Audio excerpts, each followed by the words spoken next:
नमस्कार, मैं विनय स्वागत करता हूं आज फिर से आपके अपने YouTube channel our past and future पर। तो साथियों, आज डे 12 है और मैं ये कोशिश करूंगा आप लोगों के साथ कि ज़्यादातर जो भी विषय मैं अपने साथ लेकर के आऊं उनका पूरा डिस्क्रिप्शन आपके सामने हो।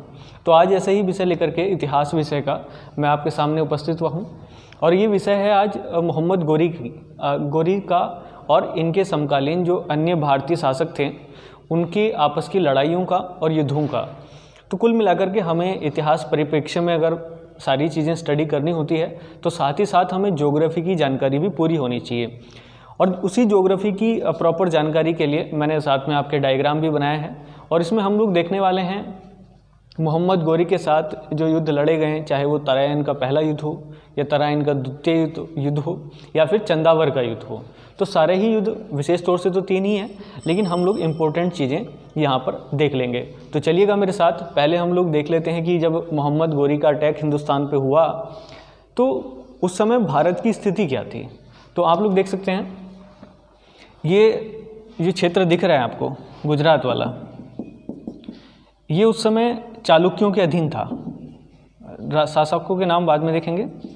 तो यहाँ गुजरात के चालुक्य वंश था और चालुक्यों के बाद आप देखेंगे कि राजस्थान का और यहाँ दिल्ली के आसपास ये अजमेर और दिल्ली।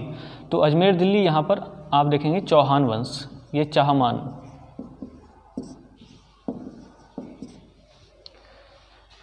गुजरात में चालुक्यों का शासक, अजमेर यानी कि राजस्थान वाला और दिल्ली का जो क्षेत्र था यहाँ चौहान वंश, और उसके नीचे कन्नौज में था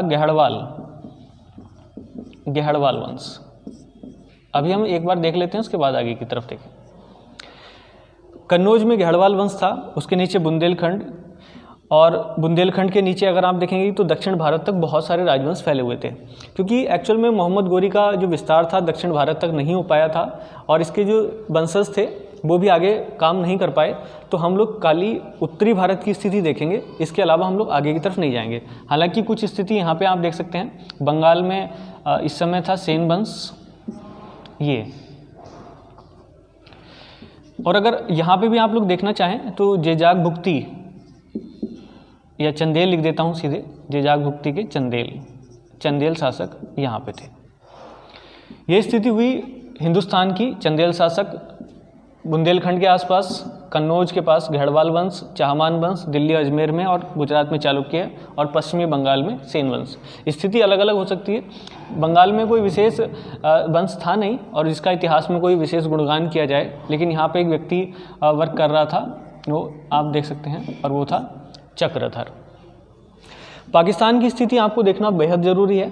ऐसा इसलिए क्योंकि पाकिस्तान वाले क्षेत्र ही वो क्षेत्र है जहाँ से हमारे हिंदुस्तान पर ज़्यादातर अटैक हुए, क्योंकि दक्षिण भारत का जो क्षेत्र है ये आप देखेंगे ये अरब सागर वाला क्षेत्र है, और यहाँ अरब सागर से तब उतनी ज़्यादा यातायात के साधन थे वो डेवलप नहीं हुए थे, और एयरप्लेन का तो कोई मतलब ही नहीं था। तो आप लोग ये सब देख सकते हैं। तो ज़्यादातर जो अटैक हुए वो पाकिस्तान वाले इलाके यानी कि यही क्षेत्र था जहाँ से अटैक होते थे। तो यहाँ आप देखेंगे ऊपर तो कश्मीर वाला ही क्षेत्र था, यहाँ आप देखेंगे कि पंजाब, थोड़ा सा नीचे कश्मीर के ऊपर, यहाँ पे अगर मैं और थोड़ा सा नीचे बना दूँ तो कोई दिक्कत नहीं है इसमें। पंजाब के नीचे आप देखेंगे मुल्तान। हालांकि आज स्थिति अलग है, मैं आपको ये पहले ही बता रहा हूँ कि आज का पाकिस्तान और पुराने ज़माने के पाकिस्तान की रियासतों में और राज्यों में अंतर था। तो हालांकि मुल्तान अभी तो पंजाब में ही है, लेकिन पहले ये अलग अलग होते थे। और नीचे आपका सिंध, इसको मुल्तान को थोड़ा सा और नीचे बनाएं, मुल्तान से। तो उस समय की स्थिति ये कहती थी। और आप देखेंगे कि जो मोहम्मद गोरी और इनसे पहले जो रहे व्यक्ति गजनी, तो गौरी और गजनी, यहाँ पे आपको एक बात देखनी है कि ये जो दोनों ही प्रांत थे, गौर प्रांत और गजनी प्रांत, ये दोनों ही अफ़गानिस्तान में यहाँ पर थे। अफ़गानिस्तान में गजनी और गौर, लेकिन इनके साथ एक प्रॉब्लम थी कि इनमें आपस में वंशानुगत समस्याएं पैदा थीं। जैसे आप देखते नहीं कि फिल्मों में कि जैसे 2 फैमिलीज़ होती हैं और उनमें लगातार एक पीढ़ी के बाद दूसरी पीढ़ी में लड़ाई, वैसे ही कुछ रहा गौर प्रांत में और गजनवी प्रांत में।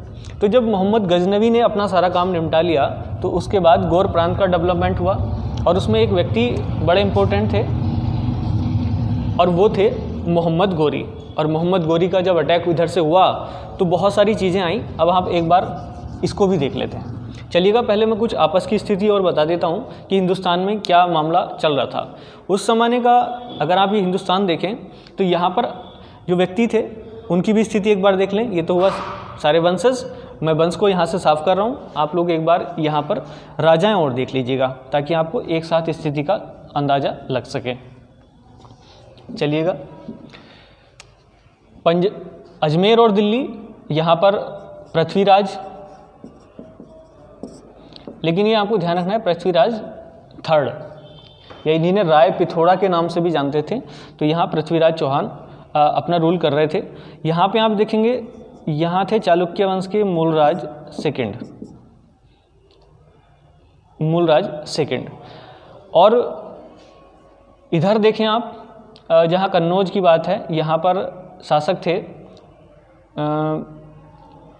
जयचंद। गढ़वाल वंश था तो उसके शासक थे जयचंद कन्नौज में। और जो बंगाल का वंश था वहाँ थे लक्ष्मण सेन।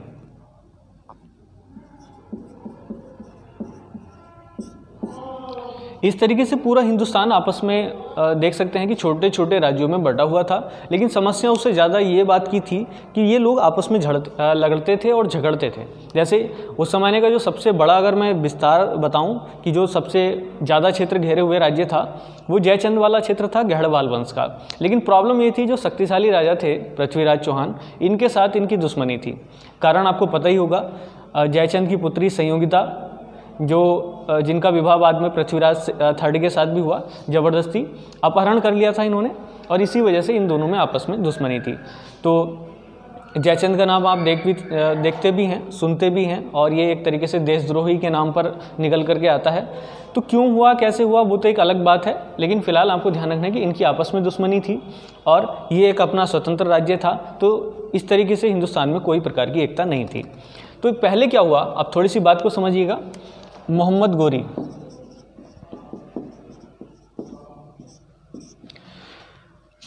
गोरी ने काफ़ी हद तक पहली बार जो अटैक किया हिंदुस्तान पे, उसको फॉलो किया महमूद गजनवी की तरह से। महमूद गजनवी ने इससे पहले क्या किया था, जो इनसे पहले शासक थे, तो उन्होंने सीधे जब अटैक किया था, यहाँ पर आप देखेंगे कि यहाँ पर मंदिर है सोमनाथ का, गुजरात में। सोमनाथ के मंदिर को लूटने के बाद काफ़ी हद तक उन्होंने हिंदुस्तान को बर्बाद भी किया और कई बार लगातार हिंदुस्तान पे आक्रमण भी किए। लेकिन उन्होंने जो रूट अपनाया वो आपको ध्यान रखना है कि पंजाब से और इधर से होते हुए तब जाकर के ये सोमनाथ के मंदिर तक पहुँचे। महमूद गजनवी की बात कर रहा हूँ। लेकिन जो मोहम्मद गोरी थे, इन्होंने थोड़ी सी प्रॉब्लम कर दी। प्रॉब्लम क्या हुई आप लोग देख सकते हैं, क्योंकि इन्हीं की बात हम लोग पढ़ने वाले हैं। इन्होंने जो अटैक किया, इन्होंने कोशिश की अगर मुझे अटैक करना है सीधे, तो मैं क्यों ना सीधे अटैक करूं गुजरात पर। और जबकि मोहम्मद गजनवी का जो रूट था वो पंजाब से होते हुए और हिंदुस्तान में एंट्री करने के बाद तब मोहम्मद गजनवी सोमनाथ के मंदिर तक पहुंचे थे। अब इन्होंने डायरेक्ट अटैक किया और सबसे पहले मुल्तान और सिंध, इन क्षेत्रों को जीतते हुए सीधे गुजरात पर अटैक किया। तो आप देख सकते हैं यहाँ पर दो समस्याएं इनके पैदा हुई। एक तो आपको पता है कि यहाँ अरावली की पहाड़ियाँ हैं और अरावली के पश्चिम में यहाँ पर ये जो सारा क्षेत्र है ये थार का मरुस्थल है। मैं लिखता नहीं हूँ, डॉट डॉट कर देता हूँ। और थार के मरुस्थल से होने के बाद जब कोई सेना यहाँ तक पहुँची, एक तो वैसे ही प्रॉब्लम थी, इतनी सारी दिक्कतें मरुस्थल से गुजरने के बाद, तो सेना को बहुत ज़्यादा प्रॉब्लम पड़ी।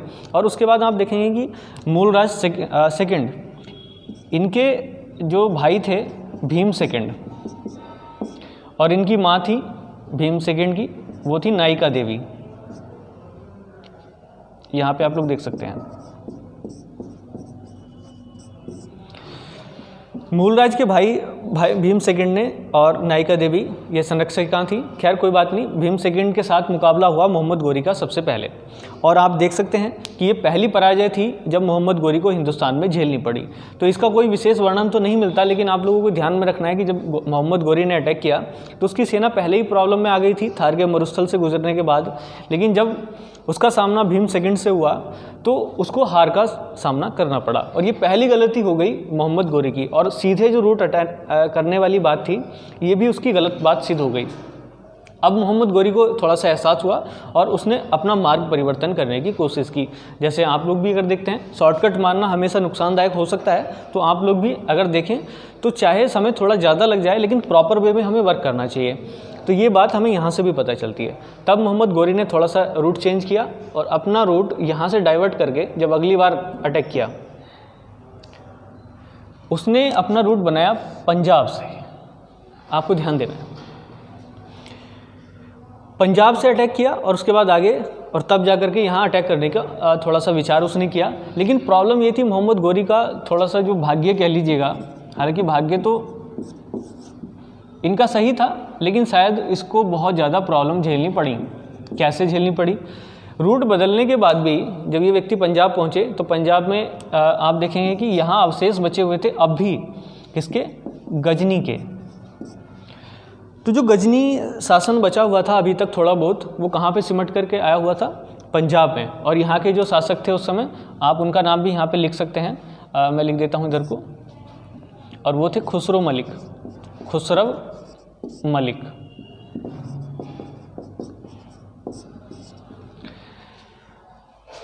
पंजाब में अटैक किया, पंजाब से अटैक करने के बाद अंदर जाने का प्लान बनाया, लेकिन उससे पहले इनको अभी गजनी प्रांत के जो बचे खुचे अवशेष थे पंजाब में, और खुसरो मलिक उनको रोके रखा था, इनका सामना गौरी से हुआ। तो सीधी बात है, गौरी ने इनको पहले परास्त किया और उसके बाद अंदर एंट्री ली। समस्या यहीं पे खड़ी हो गई। उसके बाद जब पंजाब को जीत लिया तब पृथ्वीराज की सीमा और मोहम्मद गोरी की जो सीमाएं थी वो आपस में बढ़ गई। लेकिन दुर्भाग्य ये रहा मोहम्मद गोरी का कि मोहम्मद गोरी के समय जब सामने वाला जो राजा था वो पृथ्वीराज थर्ड था, जबकि ये समस्याएं महमूद गजनबी के सामने नहीं थी। आप देख सकते हैं तब उतना शक्तिशाली कोई शासक उत्तरी हिंदुस्तान में नहीं था जैसा कि मोहम्मद गोरी के सामने ये मौका मिल गया। मोहम्मद गोरी को अंदाज़ा नहीं था, लेकिन जब पहली बार मोहम्मद गोरी और पृथ्वीराज थर्ड के बीच मुकाबला हुआ तो आप उसको थोड़ा सा देख सकते हैं। ये बातें लिखने की ज़रूर हैं, मैं इसको यहाँ से हटा देता हूँ, ये तो बात आप समझ ही गए होंगे।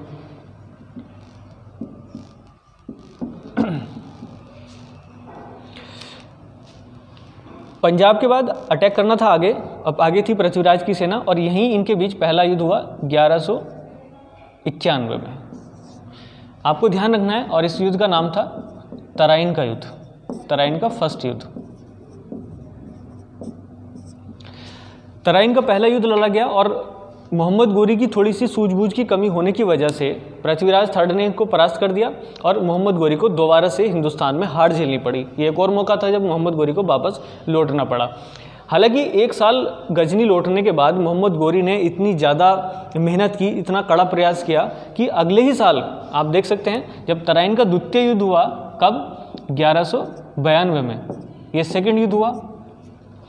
तो एक ही साल के अंदर अंदर इतनी कड़ी मेहनत के बाद और इतनी कड़ी सूझबूझ के साथ दोबारा से जब गौरी ने अटैक किया तो आपको पता है कि तराइन के युद्ध के परिणाम ही बदल गए, और परिणाम इतने बदले कि मोहम्मद गोरी को पृथ्वीराज चौहान को कैद कर लिया गया और उसमें विजय हुए मोहम्मद गोरी। दो रीज़न निकल करके आते हैं, जहां एक तरफ मोहम्मद गोरी ने अपनी सारी क्षमताएं, अपनी सारी चीज़ें, असफलता को देखते हुए सारी पावर इकट्ठी की दोबारा से, वहीं पृथ्वीराज की नई नई मैरिज संयोगिता के साथ और दूसरे पड़ोसी के साथ झगड़े, ये वो रीज़न रहा जिसके कारण पृथ्वीराज थर्ड को एक बार हार का सामना करना पड़ा। और ये हार इतनी बुरी हुई कि आपको पता है उसके बाद पूरा हिंदुस्तान दिल्ली सल्तनत के कब्जे में, या यूँ कह लीजिएगा गुलाम वंश के कब्जे में आ गया।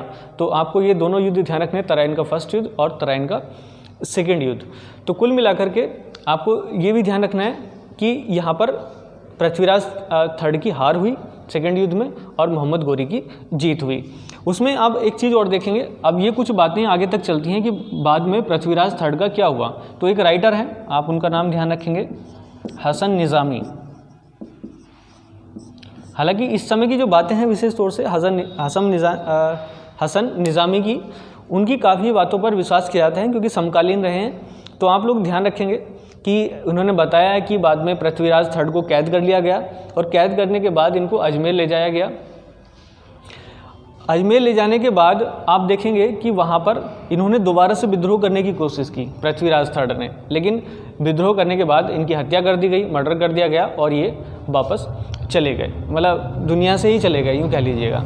तो इस तरीके से पृथ्वीराज थर्ड का मामला अलग हो जाता है। हालांकि आप लोग देखते हैं कि पृथ्वीराज रासो एक अलग रचना है, तो जिसमें देखेंगे कि जो पृथ्वीराज चौहान का इतिहास से वो अलग तरीके से मिलता है। तो आप लोग नीचे कमेंट बॉक्स में ये भी लिख करके बताएं कि पृथ्वीराज रासो के लेखक कौन है, राइटर कौन है, वो आप नीचे लिख दीजिएगा। खैर यहाँ तक बातें सुलझी नहीं।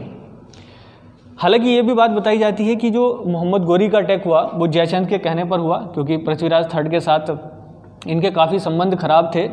तो ऐसा करने से इनको एक ठप्पा भी इनके ऊपर लगा, जिसे आप लोग जानते हैं कि इनको देशद्रोह का नाम मामला इनके ऊपर पड़ गया। हालांकि मोहम्मद गोरी इतना करने के बाद भी नहीं रुके, उन्होंने इसके बाद जयचंद पे अटैक किया। ये बात है 1194 की। और आप देखेंगे इसमें चंदावर का युद्ध, एक और युद्ध लड़ा गया तराइन के फर्स्ट और सेकंड के बाद, चंदावर का युद्ध। और चंदावर जो जगह है आप लोग देख सकते हैं, वो कन्नौज इनकी जो राजधानी थी और इटावा उसके बीच का क्षेत्र है। तो कन्नौज और इटावा के बीच फिर एक युद्ध लड़ा गया चंदावर का, और जयचंद की भी उसमें हार हुई। और इस तरीके से आप देखेंगे उत्तर भारत के जो बड़े राज्य थे वो धराशायी हो गए। और उसके बाद आपको पता होगा कि जैसे मैं आपको बता दूं 1192 का जो युद्ध है, ये वाला तराइन का सेकंड युद्ध, तो तराइन के सेकंड युद्ध में आपको मोहम्मद गोरी के और इसमें चंदावर के युद्ध में दोनों में ही तीन बड़े योद्धा थे या तीन बड़े गुलाम थे जो मोहम्मद गोरी का साथ दे रहे थे, जिसमें आप देखेंगे एल्दोज, कुबाचा और एवक। और आप इसको व्यक्ति को तो अच्छी तरीके से जानते होंगे, कुतुबुद्दीन ऐबक को। और उसके बाद आप लोग देखेंगे कि जब 1206 में 1201 वो घटना है जब 1206 में मोहम्मद गोरी की मृत्यु हो गई। हालांकि एक तरीके से मर्डर ही था, मोहम्मद गोरी का मर्डर कर दिया गया। और 1206 के बाद ये तीनों ही व्यक्ति फ्री हो गए और तीनों में आपस में जो क्षेत्र को बढ़ाने की प्रवृत्ति थी वो बढ़ गई। और हिंदुस्तान में जो राज्य मिला मोहम्मद गोरी का जीता हुआ, वो किसको मिला? कुतुबुद्दीन ऐबक को। और उसके बाद 1206 से लेकर के 1210 तक कुतुबुद्दीन ऐबक यहाँ पे रहे। और इन्हीं के साथ साथ एक और व्यक्ति थे, आप उनका नाम मैं यहाँ पे ज़रूर बताना चाहूँगा, और वो थे बख्तियार खिलजी।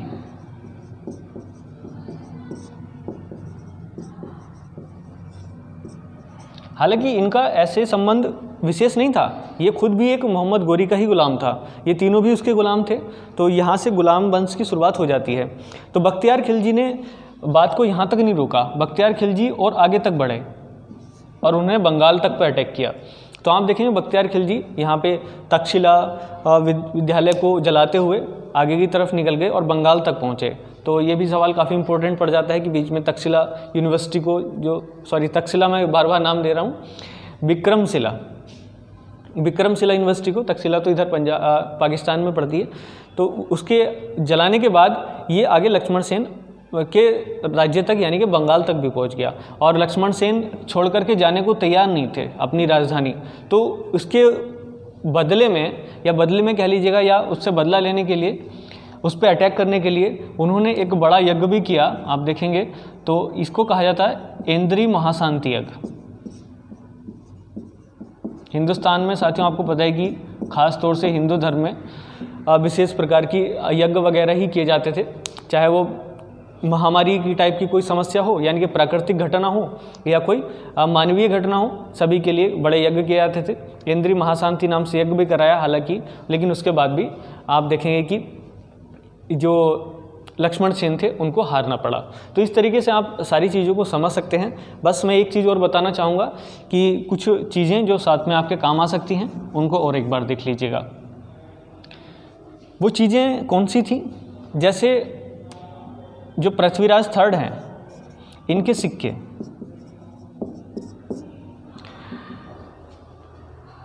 पृथ्वीराज थर्ड के जो सिक्के थे, इनके पीछे उल्टी साइड में जो मोहम्मद गौरी थे, उनके नाम से सिक्के मिले हैं, श्री मोहम्मद शाम।